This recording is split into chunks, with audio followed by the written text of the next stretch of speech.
This is Josh Friedman, coming to you from no man's land. Today is November 9th, 2014, and I am in Berlin, Germany, and we are celebrating the 25th anniversary of the fall of what used to be standing behind me, the Berlin Wall. If this were 30 years ago, I would not be standing where I am today, at least not for long. I would have been killed or captured as a Stasi slave, or maybe, if I had the fighting spirit of liberty like that man, maybe I would have escaped successfully. But that was then. Now the wall has fallen. It's almost completely disappeared from the city. This is no longer a death strip. It's not rigged with traps, and there aren't guards waiting with guns and watchtowers. And today, we are celebrating Freiheit, freedom. Germany, like many nations, has gone through cycles, waving back and forth between liberty and tyranny. In the 20th century, many Germans lived under two of the most repressive regimes in a span of just about 50 years. In East Germany, the Communist Party attempted to ban freedom of movement. If East Germans had family members living on the other side of the wall, they could not visit them. And there were Stasi spies and informants constantly monitoring them and doing everything possible to prevent them from escaping. But that changed 25 years ago to the day when the wall began to fall and East Germans began to pour into West Berlin, treasuring their new freedom of movement. And with that, communist regimes began to collapse across Eastern Europe. The movement of people was again freed up, as was the movement of goods and services. This is Potsdamer Platz.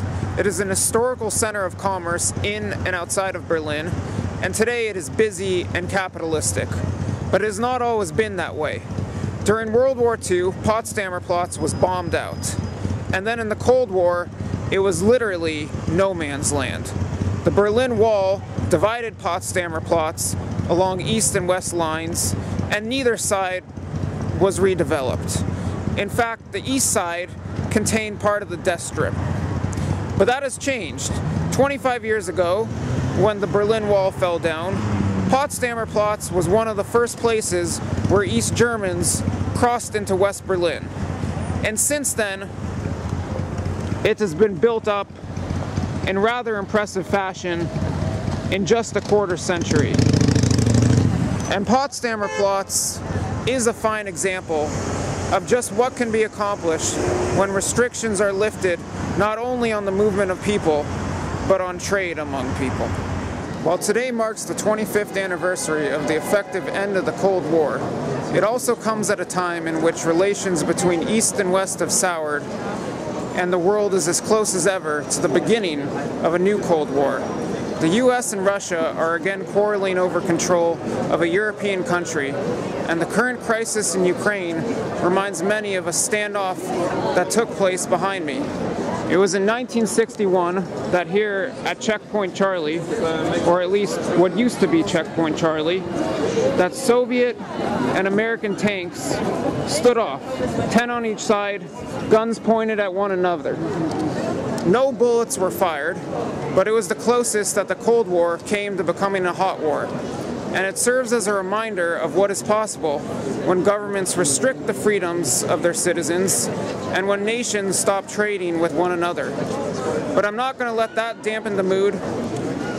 Today is a day of Freiheit, and I'm going to take you to Berlin's 25th anniversary celebration of the fall of its dividing wall.